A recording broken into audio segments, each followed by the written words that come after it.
রাজধানীর ডেমরার কোনাপাড়ায় লাইটের গুদামে ভয়াবহ আগুন ছড়িয়ে পড়েছে পুরো ভবনে। নিয়ন্ত্রণে কাজ করছে ফায়ার সার্ভিসের 13 ইউনিট। মার্কিন নির্বাচনে ভোটের পর ফলাফল নিয়ে নাটকীয়তা শেষ নেই, সরকার গঠনের প্রস্তুতি বাইডেনের, গণনা নিয়ে আদালতে Trump.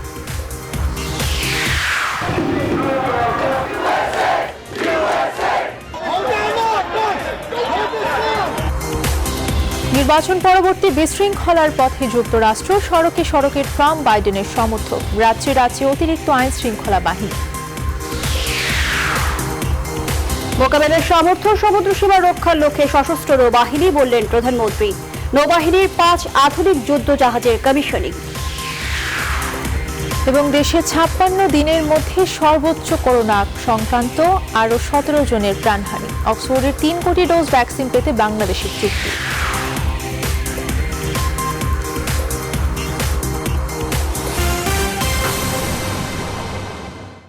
Rainbow allrounder exterior paint, বাংলাদেশের আবহাওয়া উপযোগী একমাত্র পেইন্ট।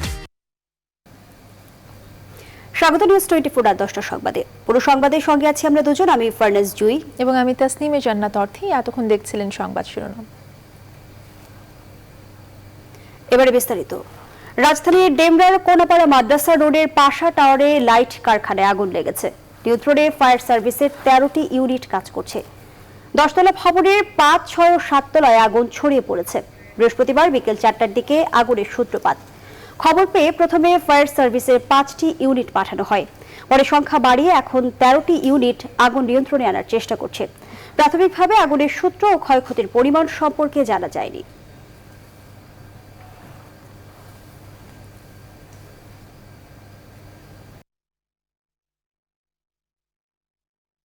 যখন পাম্প সেট করি, এটাতে যখন ময়লা পানি ঢুকে তখন পাম্পটা বারবারই বন্ধ হয়ে যায়। সো এই ডিফিকাল্টিসগুলো আছে। এখানে যদি ফ্রেশ পানির আধার থাকতো, যেভাবে আমরা বলি যে 2 লাখ লিটার উপরে নিচে এবং উপরে 50,000 ওর 100,000 লিটারের যদি একটা আধার থাকতো, তাহলে হয়তো আগুনটা আরও সহজে আরও তাড়াতাড়ি আমরা নির্বাপন করতে পারতাম। ক্ষয়ক্ষতিটাও হয়তো বা ওই অনুযায়ী একটু কম হতো।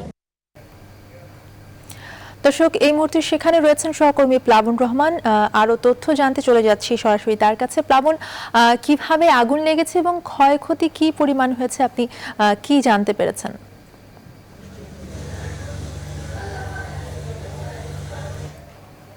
আসলে আপনি যে দুটি প্রশ্ন করেছেন, দুটি প্রশ্নের উত্তরই এখন পর্যন্ত আসলে পাওয়া যায়নি, কারণ ফায়ার সার্ভিসের মহাপরিচালক কিছুক্ষণ আগে কথা বলেছেন। তিনি যেমনটা বলেছেন যে তদন্ত কমিটি গঠন হবে, তারপরে আসলে কারণ জানা যাবে কি কারণে আসলে আগুন লেগেছে। একই সঙ্গে ক্ষয়ক্ষতির পরিমাণও তিনি আসলে জানাতে পারেননি, কারণ যারা এখানে ব্যবসাটা করেন, লাইটের ব্যবসা করেন, ফ্যান একই সঙ্গে বৈদ্যুতিক তার এখানে উৎপাদন হতো, আসলে তৈরি হতো। সেই কারণে সেই ব্যবসায়িক প্রতিষ্ঠানের কাউকে আমরা আসলে পাইনি যারা ব্যবসাটা করে। তারা মূলত বলতে পারবে ক্ষয়ক্ষতি কেমন হয়েছে। ফায়ার সার্ভিসের পক্ষ থেকে যেটি আসলে বলা হয়েছে যে তারা সর্বোচ্চ চেষ্টা করেছেন। 5:30টার পর এখানে আসলে আগুন লাগে। দেখতে পাচ্ছেন বহুতল ভবন, 10 তলা ভবন, তার 7 থেকে 10 তলা 3 থেকে 4টা ফ্লোর পুরোপুরি আসলে পুড়ে গেছে ভেতরে। এখন আগুনের লেলিয়ান শিখা নেই বললেই চলে, মাঝে মধ্যে লেলিয়ান শিখা বাড়ছে, তবে সেটি ফায়ার সার্ভিস যেমনটা বলেছে যে এটি তাদের নিয়ন্ত্রণের মধ্যে। এখন আগুন নেভানোটাই আসলে বাকি, সময়ের ব্যাপার মাত্র। ঘন্টাখানিক হয়তো সময় লাগবে আগুন পুরোপুরি নেভাতে। এখনো আগুন কিন্তু দেখা যাচ্ছে, দেখতে পাচ্ছেন। আরেকটি বিষয় জানিয়ে রাখি, এটি একেবারে ডেমরা এলাকা থেকে বেশ ভেতরে, কোনাপাড়া এলাকা। এখানে রাস্তাগুলো বেশ সরু, সে কারণে ফায়ার সার্ভিসের অত্যাধুনিক যে সরঞ্জামগুলো রয়েছে, যেগুলো আসলে 10 তলা 15 তলা ভবন পর্যন্ত পানি সরবরাহ করতে পারে নেভানোর জন্য, সেই গাড়িগুলো আসতে বেশ সময় লেগেছে। সে কারণে এই আগুন নিয়ন্ত্রণে আনতেও আসলে বেশ সময় লেগেছে। কারণ আপনি এখন দেখতে পাচ্ছেন যে 5:30টা থেকে এখন 10টা বেজে গেল, 4.5 ঘন্টারও বেশি সময় অতিবাহিত হয়েছে। তো সে কারণে আসলে সময় লেগেছে, ফায়ার সার্ভিস তেমনটা বলেছেন। আসলে এটি পুরো ঢাকা শহরেরই বিষয়, কারণ পুরো ঢাকা শহরেই প্রত্যেকবারই যেখানে বহুতল ভবনে আগুন লাগে তখন কিন্তু এই সমস্যাটি ফেস করেন ফায়ার সার্ভিসের যারা কর্মীরা রয়েছেন। তবে তারা জীবন বাজি রেখে কাজ করছেন। এখন আমরা দেখতে পাচ্ছি যে আগুন নিয়ন্ত্রণের কাজ চলছে, তাতে করে ফায়ার সার্ভিসের বেশ কয়েকজন কর্মীরা কিন্তু ভেতরে আছেন, আগুন নেভানোর জন্য তারা ভেতরে ঢুকেছেন। আর একটু স্বস্তির বিষয় জানাতে চাই, যেটি আসলে ভালো লাগার মতো, সবারই ভালো লাগবে, কারণ আগুন যখন লাগে বহুতল ভবনে তখন প্রাণহানির বিষয়টা অনেক বেশি সামনে আসে, বিশেষ করে ঢাকা শহরে। এখানে যেটি হয়েছে, যেহেতু পুরো 10 তলা ভবনই আসলে বৈদ্যুতিক তার, ফ্যান, লাইট এখানে তৈরি হতো, সে কারণে এখানে আসলে কেউই ছিল না ভেতরে। সে কারণে প্রাণহানি মতো আসলে ঘটনা এখানে ঘটেনি। একই সঙ্গে কেউ আহত হয়নি। 2জন নিরাপত্তা রক্ষী ছিলেন, তারা সঙ্গে সঙ্গে আসলে বের হতে পেরেছেন। এই মোটামুটি স্বস্তির বিষয়। তবে ক্ষয়ক্ষতি একই সঙ্গে কারণ অনুসন্ধানের জন্য কিন্তু অপেক্ষা করতে হচ্ছে কি কারণে আগুন আসলে লেগেছে। সময় লাগবে সব মিলিয়ে হয়তো ঘন্টাখানেক পুরোপুরি আগুন নেভাতে।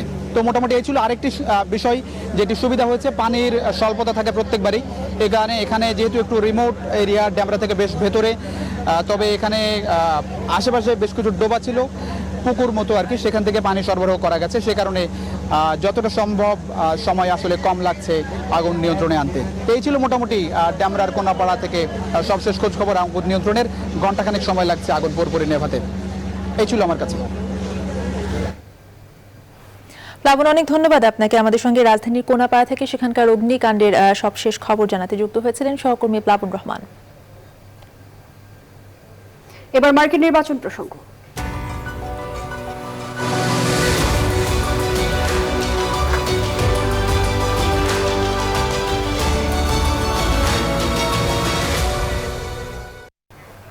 দর্শক, মার্কিন নির্বাচনের সব খবর জানাতে নির্বাচন স্টুডিও থেকে যুক্ত হচ্ছেন সহকর্মী সানজিদা ইসলাম। চলে যাচ্ছি তার কাছে।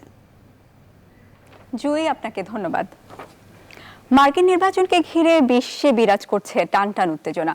আনুষ্ঠানিক ফলের জন্য এখনো অপেক্ষা, তবে প্রতিদ্বন্দ্বী ডোনাল্ড ট্রাম্পের চেয়ে অনেকটাই এগিয়ে রয়েছেন জো বাইডেন। জয়ের জন্য নির্ধারিত 270 ইলেকটোরাল ভোটের মধ্যে এখন পর্যন্ত বাইডেন পেয়েছেন 264 ভোট, অন্যদিকে ট্রাম্প পেয়েছেন 214টি। ব্যাটল গ্রাউন্ড নেভাডায় 6টি ভোট পেলেই ম্যাজিক স্কোর ছুঁয়ে ফেলবেন বাইডেন। তবে এরই মধ্যে 4টি অঙ্গরাজ্যে ভোটে কারচুপির অভিযোগ তুলে আদালতে মামলা করেছে ট্রাম্প শিবির। বিস্তারিত জানাচ্ছেন চন্দ্রানী চন্দ্রা। শেষ হয়েছে প্রায় সবগুলো মার্কিন অঙ্গরাজ্যের ভোট গণনা ও ফল ঘোষণা। বাকি কেবল কয়েকটি সুইং স্টেটের ভোট গণনা, আর তাতেই ঝুলে আছে ডোনাল্ড ট্রাম্প ও জো বাইডেনের ভাগ্য। এমন টানটান উত্তেজনার মধ্যে মিশিগানের 16টি এবং উইসকনসিনের 10টি ইলেকটোরাল ভোট জিতে ম্যাজিক ফিগার 270 ছোঁয়ার পথে অনেকটা এগিয়ে গেছেন ডেমোক্রেটিক প্রার্থী বাইডেন। মার্কিন প্রেসিডেন্ট নির্বাচনে মাত্র 6টি ইলেকটোরাল নেভাদায়, যে রাজ্য সবচেয়ে বড় জুয়ার আসর লাস ভেগাস। ফক্স ও নিউ ইয়র্ক টাইমস বলছে নেভাদায় মাত্র 7,600 ভোটের ব্যবধানে এগিয়ে আছে বাইডেন। এ ব্যবধান 0.6%।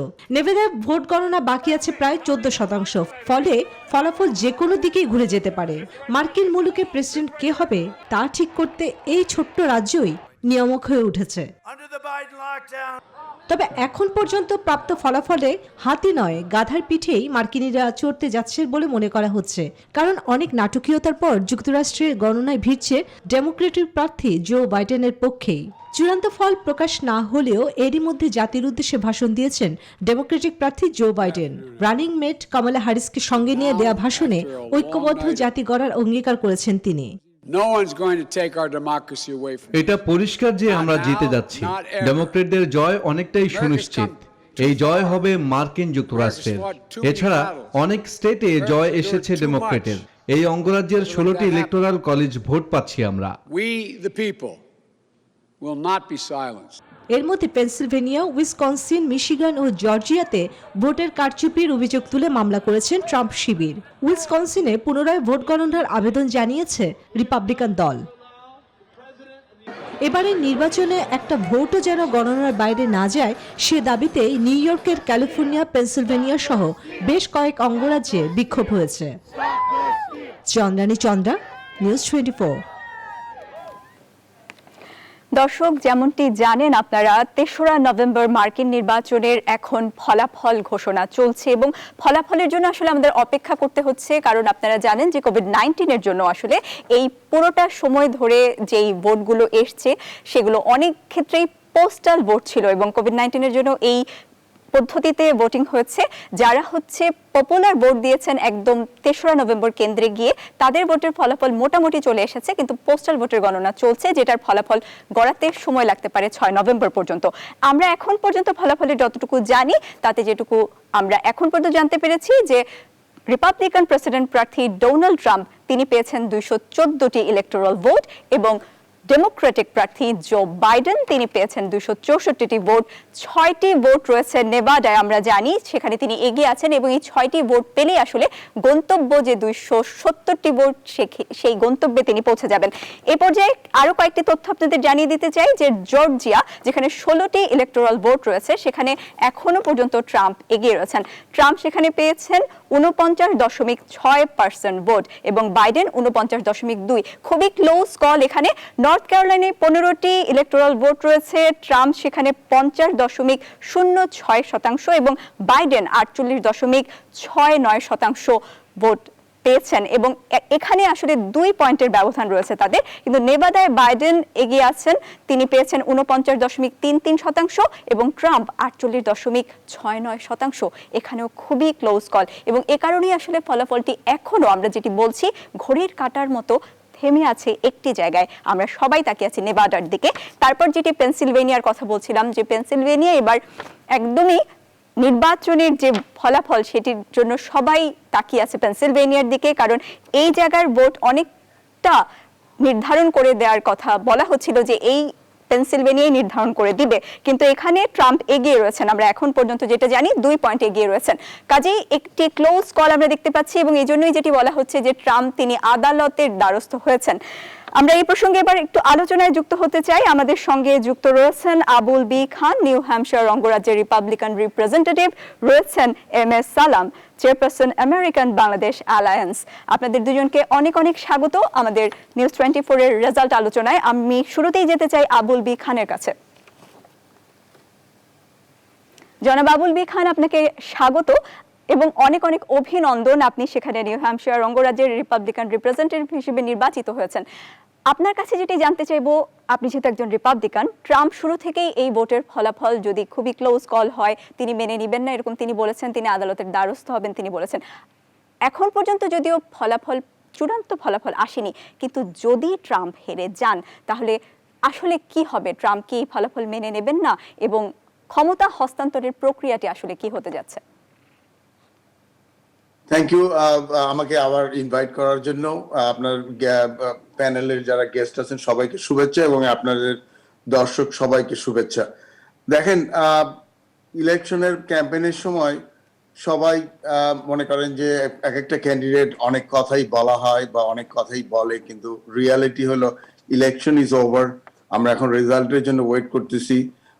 রেজাল্ট যেটাই হবে আমার বিশ্বাস যে দুই পার্টির যে পার্টির পক্ষেই যাক সে পার্টি মেনে নেবে। এবং আমাদের democracy, American democracy is a long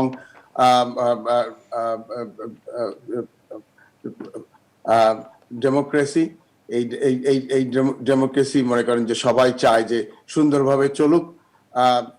is proven যে আমরা যখন ইলেকশনটা শেষ হয় সবাই তার পিসফুলি তাদের ক্ষমতা হস্তান্তর করে। এর কোনো ডিফারেন্স এখানেও হবে না। যেটা দেখা যাচ্ছে যে প্রসেস চলতেছে, we should give a time. আমাদের সবারই টাইম দেওয়া উচিত যে এই প্রসেসটা যাতে সুন্দরভাবে হয়। এমনকি the last vote we should count it, যারা ভোট দিছে তাদেরকে সম্মান করা, যে যাতে তাদের ভোট গণনা হয় এবং তারা ন্যায্য রেসপেক্ট পায় প্রত্যেকটা vote. So I do not think যে প্রেসিডেন্ট ট্রাম্প যে কথাই বলুক ওনার ইলেকশন ক্যাম্পেইনে, অথবা বাইডেন যে কথাই বলুক, ওনার ভাইস প্রেসিডেন্ট বাইডেন যে কথাই বলুক, ওনার after end of the day everything is gonna work out in United States. আমরা যখন ইলেকশনে জিতি তারপরে কিন্তু আমরা সবাইকে রিপ্রেজেন্ট করি, আমরা একটা পার্টিকে রিপ্রেজেন্ট করি না। যখন আমরা আমাদের স্টেট হাউসে যাই বা আমরা সিনেটে যাই বা হাউসে যাই, আমরা সবাইকে রিপ্রেজেন্ট করি, আমাদের ডিস্ট্রিক্টে, আমাদের স্টেটের সবাইকে, নট ওয়ান পার্টিকে। So it's all gonna work out. আমরা শেষে আমাদের একটু ধৈর্য ধরতে হবে যেহেতু COVID-19 জন্য, আর সব কিছু ঠিক আছে, everything is gonna work out. এইটাই হলো আমার কথা।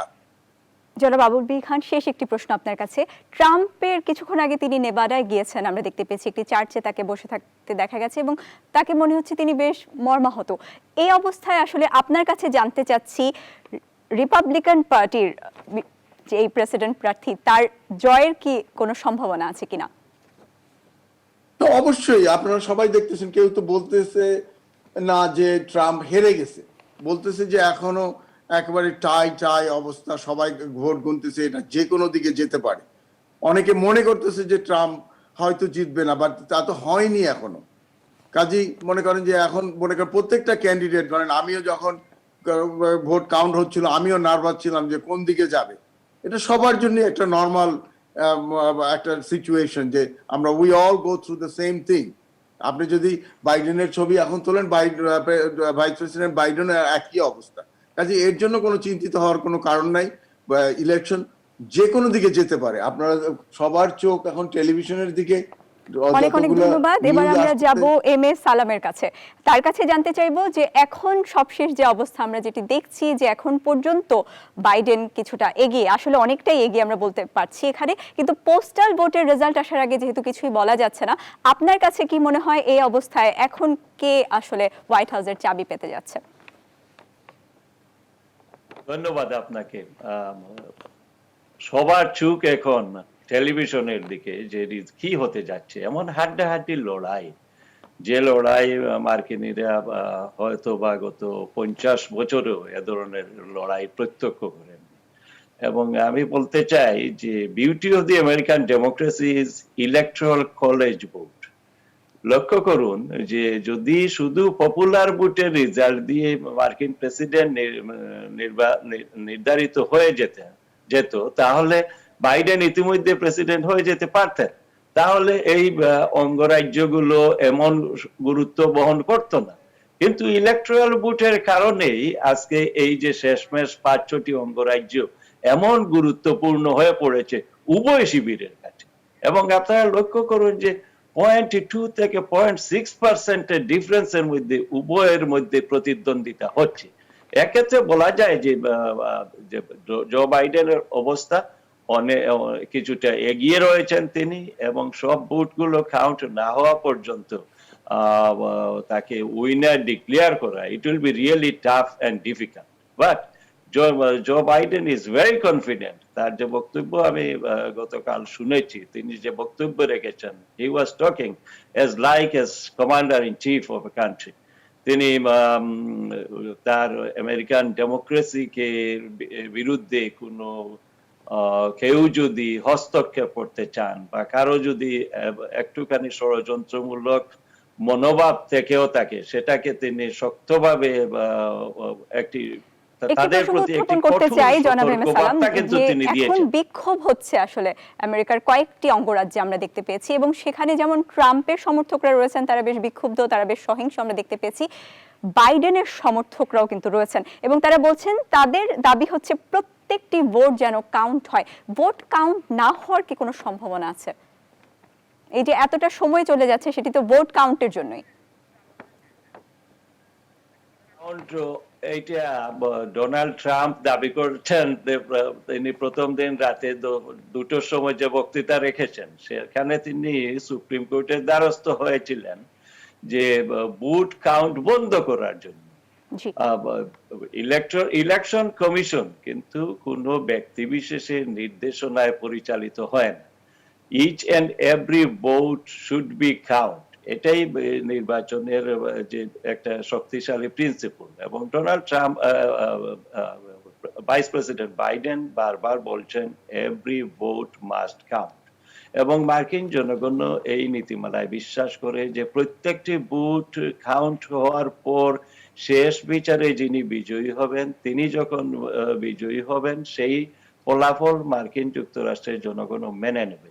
এখন একটু একটু স্বাভাবিকভাবে মানুষের মধ্যে ইমোশন কাজ করে, যে কারণে একটু ছোট ছোট জায়গায় দেখা যাচ্ছে যে বাইডেন সমর্থক এবং ট্রাম্প সমর্থকরা অনেক সময় রাস্তায়। অনেক অনেক ধন্যবাদ এম এস সালাম। আমরাও আশা করব যে যুক্তরাষ্ট্রের নির্বাচন পরবর্তী যে বিক্ষোভ সহিংসতা আমরা দেখতে পাচ্ছি সেটা অচিরেই বন্ধ হয়ে যাবে এবং অচিরেই আমরা একটি ফলাফল পাবো।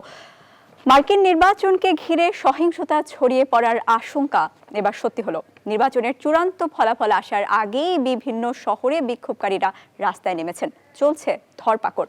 ওয়াশিংটন ডিসির বিভিন্ন স্থানে বিক্ষোভ হয়েছে, সহিংসতা ছড়িয়ে পড়ার আশঙ্কায় সতর্কতা জারি করা হয়েছে লস অ্যাঞ্জেলেসে। মাসুদ রানার ডেস্ক রিপোর্ট। অবশেষে সত্যি হলো ট্রাম্পের ভবিষ্যৎবাণী। তবে ভ্যাকসিন কিংবা করোনা মোকাবেলার কোনো সফলতা নয়, বরং তিনি আশঙ্কা করেছিলেন নির্বাচন পরবর্তী সহিংসতার। এমনকি মার্কিনীদের আশঙ্কাও ছিল ফলাফল যাই হোক নির্বাচনী সহিংসতা ছড়িয়ে পড়তে পারে। এরই মধ্যে 4টি অঙ্গরাজ্যে ভোট কারচুপির অভিযোগ তুলে আদালতে মামলা করেছেন ট্রাম্প শিবির। এছাড়া কিছু রাজ্যে ভোটের ফলাফল গণনা নিয়েও প্রশ্ন তুলেছেন ডোনাল্ড ট্রাম্প। অ্যারিজোনায় ভোট গণনা বন্ধের দাবিতে বিক্ষোভ করেছে ক্ষমতাসীন প্রেসিডেন্ট ডোনাল্ড ট্রাম্পের সমর্থকরা। এরই মাঝে বিভিন্ন শহরে সম্পূর্ণ ভোট গণনার দাবিতে রাস্তায় নেমেছেন হাজার হাজার বিক্ষোভকারী। নিউ ইয়র্ক শহরে নির্বাচন পরবর্তী বিক্ষোভের অভিযোগে অন্তত 20 জনকে আটক করেছে পুলিশ। বিক্ষোভকারীরা আগুন জ্বালিয়ে পরিস্থিতি অশান্ত করার চেষ্টা করে, এমনকি পুলিশের সঙ্গে সংঘর্ষে জড়িয়ে পড়ে। আমরা এখানে শান্তিপূর্ণ প্রতিবাদের জন্য এসেছি। ট্রাম্প যে ধরনের আমেরিকা চাইবেন আমরা তা চাই না। আমরা চাইছি বাইডেন জয়ী হোক আর প্রতিটা ভোট গণনা করা হোক। মিনিয়াপোলিসের ট্রাম্প সমর্থিত 2 শতাধিক বিক্ষোভকারী রাস্তা দখল করলে সেখান থেকে কয়েকজনকে আটক করে পুলিশ।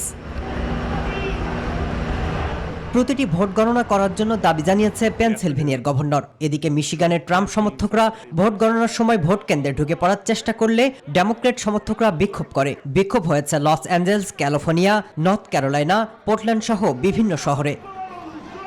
মাসুদ রানা, নিউজ 24। 2020-এর নির্বাচন অনেক দিন থেকেই অনন্য দৃষ্টান্ত তৈরি করে যাচ্ছে। এর মধ্যে সবচেয়ে বড় বিষয় হলো রেকর্ড সংখ্যক ভোট প্রদান। মার্কিন ইতিহাসে এত বেশি সংখ্যক ভোট কখনো পড়েনি। একই সঙ্গে সর্বোচ্চ ভোট পাওয়ার রেকর্ড করেছেন ডেমোক্রেট প্রার্থী জো বাইডেন। গণনা শেষ হওয়ার আগেই যে কোনো মার্কিন প্রেসিডেন্টের চেয়ে বেশি ভোট পেয়েছেন তিনি। এদিকে সরকার গঠনের প্রস্তুতি হিসেবে এরই মধ্যে একটি ট্রানজিশন ওয়েবসাইট চালু করেছেন তিনি। নাহিদ জিহানের ডেস্ক রিপোর্ট। মার্কিন ইতিহাসে এবারের নির্বাচন নানা দিক থেকে তাৎপর্যপূর্ণ। একই সঙ্গে নতুন নতুন সব রেকর্ডেরও জন্ম দিচ্ছে প্রতিদিন। এবার প্রায় 10 কোটি আগাম ভোট পড়েছে, যা 144 বছরের ইতিহাসে প্রথম। আর প্রথম ডেমোক্রেট নেতা হিসেবে জো বাইডেনের ঝুলিতে পড়েছে মার্কিন ইতিহাসের সর্বাপেক্ষা ভোট। মার্কিন গণমাধ্যমের তথ্যানুযায়ী এবারের প্রেসিডেন্ট নির্বাচনে রেকর্ড টার্নআউট হয়েছে। দেশটির যোগ্য নাগরিকদের মধ্যে অন্তত 15 কোটি 98 লাখ মার্কিন নাগরিক ভোট দিয়েছে, অর্থাৎ 66.7% ভোট পড়েছে।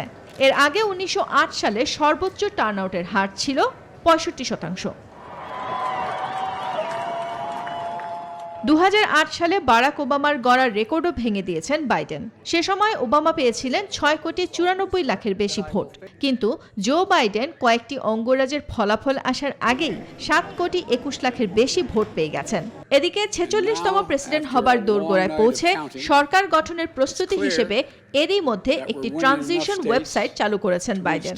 নিউ ইয়র্ক পোস্ট জানায়, সাধারণত এক মার্কিন প্রেসিডেন্টের কাছ থেকে অন্য প্রেসিডেন্টের কাছে শান্তিপূর্ণ ক্ষমতা হস্তান্তরের জন্য গঠন করা হয় প্রেসিডেন্সিয়াল ট্রানজিশন।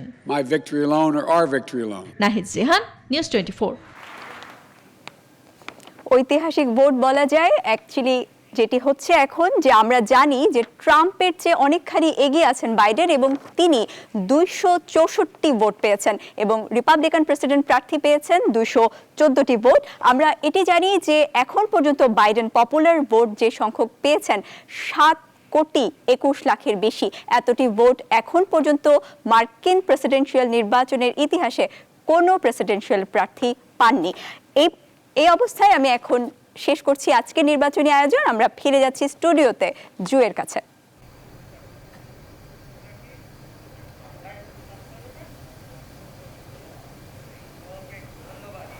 ধন্যবাদ সঞ্জিদা ইসলাম। দর্শক, মার্কিন নির্বাচনের সবশেষ ফলাফল বিশ্লেষণ নিয়ে আমাদের সঙ্গে যুক্ত ছিলেন সঞ্জিদা ইসলাম। চলে যাচ্ছি অন্যান্য খবরে। প্রধানমন্ত্রী শেখ হাসিনা বলেছেন, কারোর সঙ্গে যুদ্ধ নয়, কিন্তু আক্রান্ত হলে তা প্রতিহত করার সামর্থ্য অর্জন করতে চায় বাংলাদেশ। আর এই লক্ষ্যেই সশস্ত্র বাহিনীকে আধুনিকায়ন করা হচ্ছে। চট্টগ্রামে নৌবাহিনীর 5টি জাহাজ কমিশনিং অনুষ্ঠানে একথা বলেন তিনি। প্রধানমন্ত্রী বলেন, ভবিষ্যতে বিদেশে জাহাজ রপ্তানি করবে বাংলাদেশ। শালি জয় রিপোর্ট।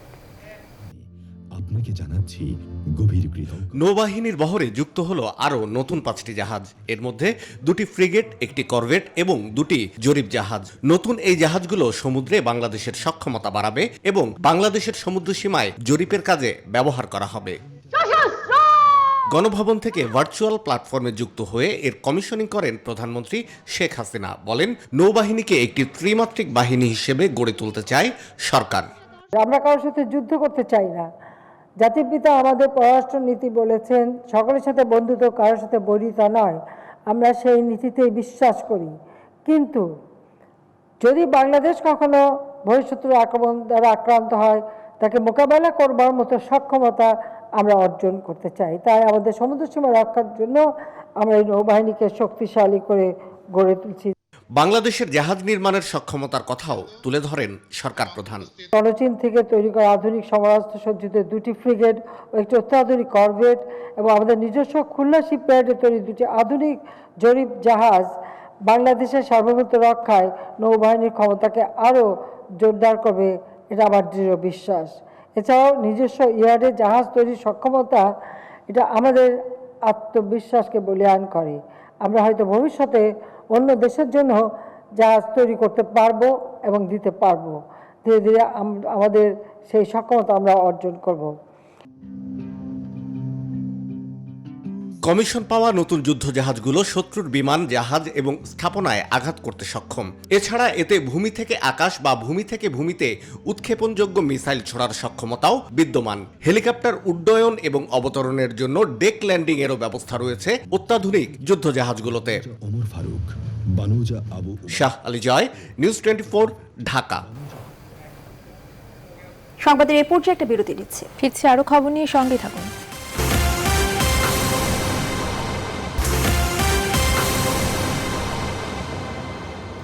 বিরতির পর আবারও স্বাগত। আপনারা দেখছেন রাত 10টার সংবাদ। 2030 সালের মধ্যে পাতাল এবং উড়াল সহ মোট 6টি মেট্রো রেল রুট নির্মাণ করা হবে বলে জানিয়েছেন সড়ক পরিবহন ও সেতুমন্ত্রী ওবায়দুল কাদের। সড়ক দুর্ঘটনাকে সবচেয়ে বড় দুর্ভাবনাও বলেন তিনি। সকালে নিজ বাসভবন থেকে ভিডিও কনফারেন্সে এসব বলেন তিনি। পথ সড়ক নিয়ে কিন্তু বাস্তবে আমরা কতটা সমন্বয় করে সফলতা অর্জন করতে পেরেছি সেটা একটা প্রশ্ন চিহ্ন হয়ে ঝুলে আছে। কিন্তু অনেক দুর্ঘটনা ঘটে যেগুলো আমরা এড়াতে পারি, কিন্তু বাস্তবে হচ্ছে না। বেপরোয়া ড্রাইভিংও কমছে না, পথচারীরাও এখানে সচেতন নয়। গণতন্ত্রের মোড়কে আওয়ামী লীগ দেশে একদলীয় শাসন ব্যবস্থা চালু করেছে বলে মন্তব্য করেছেন বিএনপি মহাসচিব মির্জা ফখরুল ইসলাম আলমগীর। বৃহস্পতিবার জাতীয় প্রেস ক্লাবে বিএনপি নেতা তরিকুল ইসলামের দ্বিতীয় মৃত্যুবার্ষিকী উপলক্ষে আয়োজিত স্মরণ সভায় যোগ দিয়ে ফখরুল আরও বলেন, দল হিসেবে বিএনপি সরকারের এই দুঃশাসনের অবসান ঘটাতে পারে। আওয়ামী লীগ নেতাদের মুখে বিএনপির নাম ছাড়া আর কিছুই নেই বলেও মন্তব্য করেন বিএনপি মহাসচিব। আওয়ামী লীগের মহাসচিব প্রত্যেকদিন কথা বলেন। আপনারা তো যদি বলছেন যে না বিএনপি নাকি নেই, বিএনপি সংকটে পড়েছে, বিএনপি নেতৃত্বে বিএনপি অন্ধকার, তো ভাই আপনার মুখে এত আলো কেন বিএনপি? কারণ আপনারা জানেন যে বিএনপি হচ্ছে একমাত্র রাজনৈতিক দল যে রাজনৈতিক দলটি গণতন্ত্র আনতে পারে। এবার দেশের করোনা পরিস্থিতি। দেশে করোনায় আরও 17 জনের মৃত্যু হয়েছে। এ নিয়ে প্রাণহানির সংখ্যা দাঁড়ালো 6021। 24 ঘন্টায় নমুনা পরীক্ষা হয়েছে 15,225টি। এর মধ্যে শনাক্ত 1842। এ নিয়ে মোট শনাক্ত 4,16,006 জন। নতুন সুস্থ হয়ে বাড়ি ফিরেছেন 1891 জন। এ পর্যন্ত মোট সুস্থ 3,33,588 জন। বৃহস্পতিবার স্বাস্থ্য অধিদপ্তরের প্রেস বিজ্ঞপ্তিতে এসব তথ্য জানানো হয়।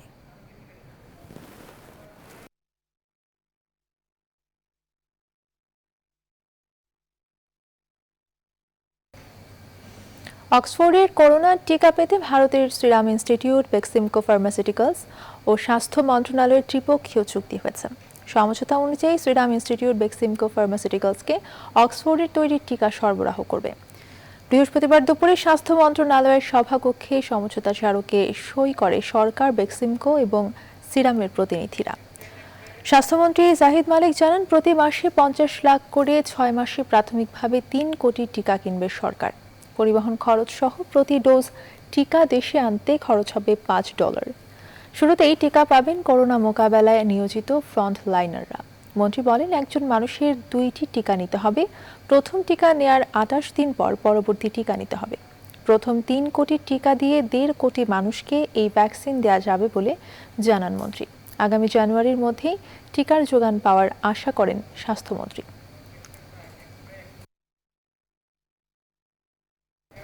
এ পর্যায়ে আবারও বিরতি নিচ্ছি, সঙ্গে থাকুন।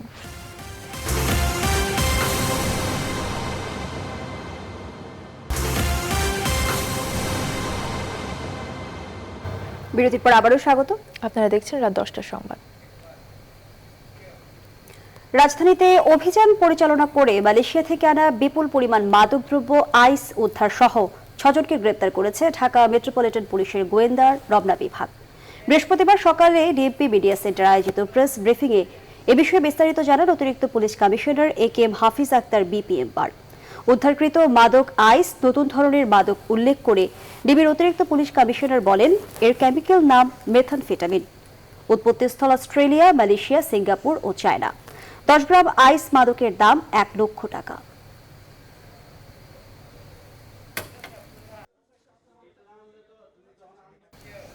এবার ফার্স্ট সিকিউরিটি ইসলামী ব্যাংক অর্থ বাণিজ্য সংবাদ।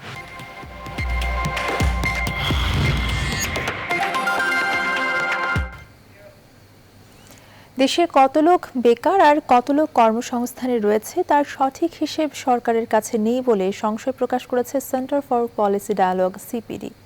সংস্থার বিশেষ ফেলো দেবপ্রিয় ভট্টাচার্য মনে করেন, এর ফলে সরকার অন্ধকারে ঢিল মারছে। CPD আয়োজিত কর্মসংস্থান বিষয়ক এক ভার্চুয়াল সভায় যোগ দিয়ে তিনি এমন মন্তব্য করেন। ডক্টর দেবপ্রিয়র মতে, করোনার সময় দেশে বহু মানুষ বেকার হয়েছেন। প্রতি 3 তরুণের মধ্যে 1 জন বেকার। বেসরকারি বিনিয়োগ না বাড়লে কর্মসংস্থানের দুশ্চিন্তা দূর হবে না বলেও জানান তিনি।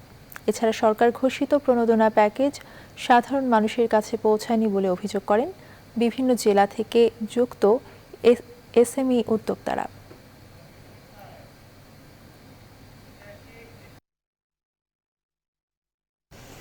এ পর্যায়ে আবারও বিরতি নিচ্ছে, সাথেই থাকুন।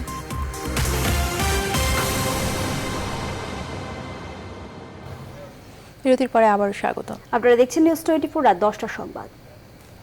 এবারে খেলার খবর। নিষেধাজ্ঞা কাটিয়ে ক্রিকেটে ফিরতে মুখিয়ে আছেন সাকিব আল হাসান। দীর্ঘ বিরতির ঘাটতি পুষিয়ে নিতে চান আসন্ন বঙ্গবন্ধু T20 টুর্নামেন্ট দিয়ে। বলছেন, বিশ্বকাপ জয় হবে দেশের জন্য সেরা মুহূর্ত। এছাড়া নিষেধাজ্ঞার সময়টাই জীবন নিয়ে নতুন করে ভাবার সুযোগ পেয়েছেন বলে জানান বিশ্বসেরা অলরাউন্ডার। আরিফুল ইসলামের রিপোর্ট।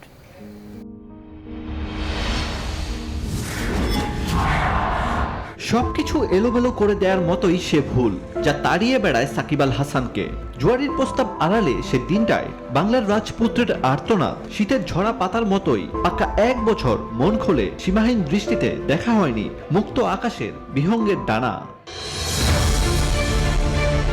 প্রকৃতি জানান দিচ্ছে বাংলার বুকে শীতের আগমনী বার্তা, কিন্তু সাকিব আল হাসান মুছে দিতে চান এই শীতের সঙ্গে জড়িয়ে থাকা ধূসর বিবর্ণ শব্দগুলোকে। চাইছেন যে কলঙ্ক নামের সঙ্গে জড়িয়েছে তা যেন হারিয়ে যায় সমুদ্রের অতলে। করোনা, আমার সাসপেনশন, এই দুটো আমাকে জীবনকে নিয়ে ডিফারেন্ট ভাবে চিন্তা করতে শিখিয়েছে, অনেক ডিফারেন্টলি চিন্তা করতে শিখিয়েছে।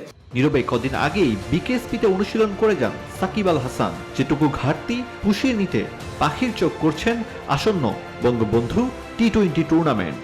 বাট যেহেতু এখন সময় আছে বা সামনে একটা আমাদের ডোমেস্টিক টুর্নামেন্ট আছে, এখানে আমি ওই 15-20 দিনের যে ট্রেনিংয়ের গ্যাপটা ছিল ওটা আমি আমার ধারণা পূরণ করতে পারবো। 2019 বিশ্বকাপে সাকিবের উইলো বাজিতে 606 রান, পকেটে নিয়েছেন 11 উইকেট। বিশ্বমঞ্চে মাথা উঁচু করে জানান দিয়েছেন কেন তিনি বিশ্বসেরা। ওটাই ছিল ব্যক্তিগত সেরা মুহূর্ত বলছেন সাকিব আল হাসান। তবে সব অপেক্ষা একটা ট্রফি জয়ের। বাংলাদেশের হয়ে কোনো ওয়ার্ল্ড কাপ জেতা, সেটা T20 হোক, ওয়ানডে হোক, সেটা হবে সব থেকে বড় মুহূর্ত। তা এই পর্যন্ত যদি আমি মনে করি ওয়ান অফ দি বেস্ট হচ্ছে অস্ট্রেলিয়ার সাথে টেস্ট ম্যাচ জেতা আর এই ওয়ার্ল্ড কাপের আমার পারফরমেন্স ব্যক্তিগত দিক থেকে। ক্রিকেট ক্যারিয়ারের পথ চলায় বিতর্ক বরাবরই সাকিবের সঙ্গী, এবার সচেতন থাকতে প্রত্যয়ী। আরিফুল ইসলাম, নিউজ 24। এবারে ফুটবল। 2টি প্রীতি ম্যাচ খেলতে বাংলাদেশে এলো নেপাল জাতীয় ফুটবল দল। বৃহস্পতিবার দুপুরে বিশেষ চার্টার ফ্লাইটে করে বাংলাদেশে অবতরণ করেছেন নেপাল দলের ফুটবলাররা। আগামী 13-17 নভেম্বর অনুষ্ঠিত হবে ম্যাচ দুইটি। এর জন্য অনুশীলন শুরুর আগে 4 দিন কোয়ারেন্টাইনে থাকতে হবে নেপাল দলকে। আগামী 10 নভেম্বর থেকে তারা অনুশীলন শুরু করতে পারবে। এদিকে বাংলাদেশের উদ্দেশ্যে রওনা হওয়ার আগে নেপাল স্কোয়াডের 2 খেলোয়াড়ের করোনা পজিটিভ ধরা পড়েছিল, যে কারণে তাদের দেশে রেখেই বাকিরা এসেছে 2 ম্যাচের সফরে। প্রাথমিকভাবে 40 জনের কথা বলা হলেও নেপালের বহরে এসেছে 35 জন। আর এই ছিল এখনকার আয়োজন। এতক্ষণ সাথে থাকাই ধন্যবাদ সবাইকে।